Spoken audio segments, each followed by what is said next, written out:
Have you ever heard somebody get called a difficult woman? Well, here's your chance to read about 11 fights of difficult women. As women pushed for the vote, as they pushed for education, rights around sex, abortion, freedom, money, all sorts of things. This is a fascinating book written in actually good humour of all things. It starts with Helen Lewis's own divorce and kind of looking back at the first piece of feminist legislation in the UK. In 1839, the custody of infants, allowing divorced women of good standing to be allowed to have custody for their children. It sort of goes throughout a whole host of different things, gives some great examples and kind of quite amusing and interesting ones that sort of like leap out at you, talking about how it was essentially difficult women that have changed history.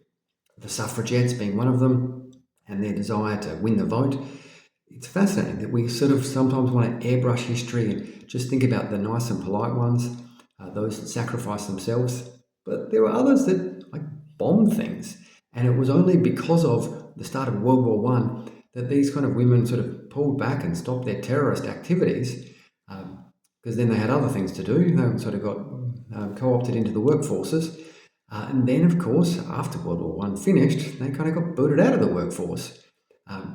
One of the other fascinating stories talks about women's sport and about how women's football, soccer in the UK, grew and grew, even to the levels that in 1920 on Christmas Eve, or Christmas Day, Boxing Day, sorry, there was actually a game played where 53,000 people filled the Everton Stadium to see the Dick Kerr ladies football game, and they were charging good admission prices. The equivalent of $500,000 was raised. It was that popular.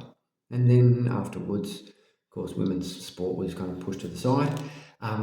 All kinds of fascinating stories, like the way that it's because of bikes of the 1850s that the emancipation of women and the clothing they wore was changed. So not so much in the way of dresses and skirts, and actually allowing women to wear pants.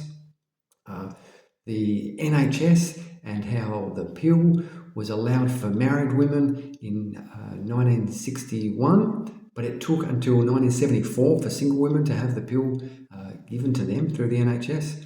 But the whole thing sort of points at the two keystones of independence and control as sort of key if we're going to live in a society that trusts women and their voice. Interesting book, worth reading.